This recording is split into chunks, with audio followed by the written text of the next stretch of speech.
There are some common concerns about Joe Burrow. A couple of them are silly, but there are three things I want to pay attention to as well. But first, some of the negative things that ring hollow and seem kind of silly to me are when people say, well, he has receivers wide open. Okay, it's college football. Everybody has receivers that are wide open. And he also had a ton of completions into tight windows. Yes, occasionally Jamar Chase gets wide open. There's nobody around him because he's that good or because the system he played in was really great. But you see so many examples on film of Joe Burrow beating man coverage, making throws into tight windows, showing great anticipation. It's just a silly criticism that, receivers are wide open. Everybody had guys like that. And, people say, his receivers were so good. Well, yeah, you can't really fault him for playing on a good team. Now, I think that's just silly too. Again, I go back to there are so many examples of great throws into tight windows from Joe Burrow, more than any other quarterback in college football. It's just the receivers wide open. The receivers are really good. Criticisms just ring really hollow and are kind of silly to me. Now, I will acknowledge this. I think this is worth saying. Joe Burrow has a weaker spiral than some quarterbacks. He has solid kind of average arm strength. He could have a stronger arm. I'd love to see him drive the ball even better downfield. He really doesn't drive the ball as well as a Patrick Mahomes or a Josh Allen. And I do wonder how well will Joe Burrow do in cold weather. Like if the Bengals draft him number 1 overall, he'll play in the AFC North, in Pittsburgh, in Cleveland, in Baltimore. How is he going to do in cold, windy, wet weather? We'll find out. Maybe there's a possibility that could be a concern. I don't know.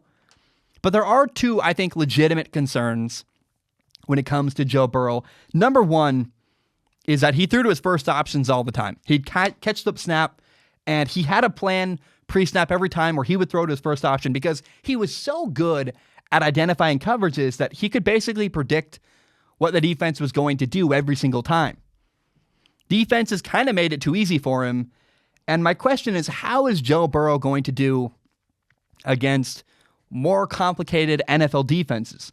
When teams disguise their coverage and he has to go, number 1 isn't there, number 2 isn't there, number 3 is there. We saw that a lot last year, but there is a concern that here's my really big question. It's not that we know Joe Burrow can go from 1 to 2 to 3 to 4. But how is he going to handle when defenses disguise their coverage? There's an interception against Ole Miss where the defense did disguise their coverage. Pre-snap, they showed man coverage. Then after Joe Burrow snapped the ball, they backed off into zone coverage. And they baited Joe Burrow into a mistake, and he threw an interception. So again, my concern is, will NFL defenses, which are more complicated and often disguise their coverages because they have more time to prepare, they don't have to go to class, they can literally do football all day, have meetings, and NFL defenses are more complicated because there's more time to practice and learn and prepare. How will Joe Burrow react when all the time it looks like man coverage and it's actually zone, or vice versa? Will he have more? I don't think so, because again, Joe Burrow will have more time to prepare as well. But it is worth talking about. Joe Burrow could literally predict what defenses were going to do every time in college football. He's not going to have as easy a time doing that in the NFL. And here's the number 2 concern. There are a lot of plays last year where Joe Burrow would escape a sack. Like a man would come free up the middle, and he'd make the defender miss, extend the play, throw the ball downfield. How much of that is going to translate to the NFL? In the NFL, he's going to be playing against better athletes. And my question is, will he still be as elusive in the NFL? We saw, again, a lot of times last year, a guy would come free, he'd make a man miss. Is he going to be able to make a man miss when it's a professional at a higher level of play against better athletes? I don't know. I think Joe Burrow is going to always be somewhat elusive and somewhat able to extend a play, but it might be diminished just a little bit at the NFL level because he's going to have fewer broken tackles and make fewer guys just randomly miss. Because he's not the best athlete in the world. He's just kind of slippery and has good pocket movement more than he's a great, incredible, gifted athlete. Now, there are 2 more really important things to say about Joe Burrow. Last year, Joe Burrow had a really great coach, Joe Brady, helping him. Joe Brady had an NFL background, and many people say that Joe Burrow was only good because he had this really good coach helping him. And to me, that's nonsense. Again, yes, Joe Brady had an NFL background, but part of the reason why Joe Burrow's ready for the NFL is because he had a great coach. The reason why he is the best quarterback in the draft is, again, partly because he had a great coach helping him. But Joe Burrow bought in. Who made decisions at the line of scrimmage? Who threw the ball? Who was accurate? Who avoided rushes? Who extended plays? You can't give all the credit to the coach. It doesn't make any sense because Joe Burrow made so many great plays. I'll never understand people who say, he was only good because of the coach. Yeah, the coach prepared him to play, but Joe Burrow was the guy on Saturdays making plays, delivering, having great games, completing passes, not the coach. Joe Burrow was the one making defenses look silly. Having a good coach helped, but Joe Burrow deserves a ton of credit. He worked his butt off. And, in 2018, Joe Burrow was an average quarterback. 2 years ago, Joe Burrow was an average quarterback. I figured he'd be maybe a 6th or 7th round quarterback in the NFL draft. Then in 2019, Joe Burrow showed a massive improvement, got way better. And he did. It wasn't like the team got better. It wasn't that the coaching got better. Joe Burrow became better as a quarterback.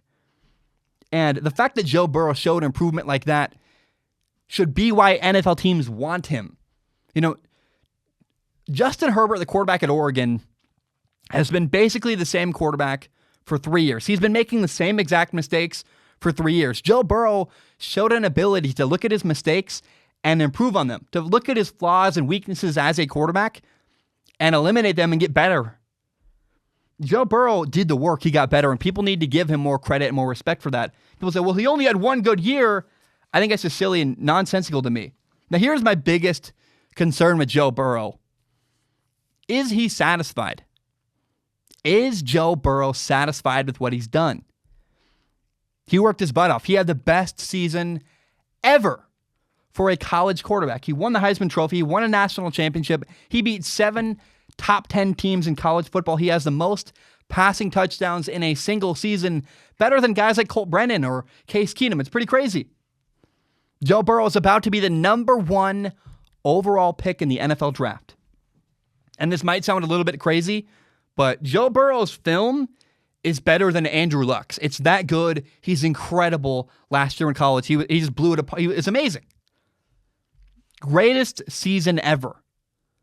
But can Joe Burrow live up to it? How badly does Joe Burrow want to succeed in the NFL? He can't just be hungry. He needs to be super hungry to succeed. Will he keep working like he did to get to this point? To get to where he is now, he worked his butt off. Can he keep it up? Can he keep working as hard? How hungry is he? That's the biggest question about Joe Burrow. If he keeps working and preparing like he did to get to this point, then the NFL is in trouble. He worked so incredibly hard. It's very obvious. Go watch 2 years ago, watch last year. He made tremendous improvement. He did a lot of work on his own. Footwork drills, mechanics, accuracy, throwing the ball, timing, everything you can work on as a quarterback, everything he could control, he mastered. Will he keep it up? If he does, he'll succeed in the NFL. If he doesn't, we could have another sad story about a quarterback out of Cincinnati that didn't live up to the hype and wasn't quite as good as we all hoped he would be. In case you don't know, Strong Opinion Sports is not just a YouTube channel. It is also a full audio podcast. You can find it on Spotify, on iTunes, on Google Play, pretty much everywhere you find podcasts. And if you like podcasts, please do me a huge favor and give it a listen.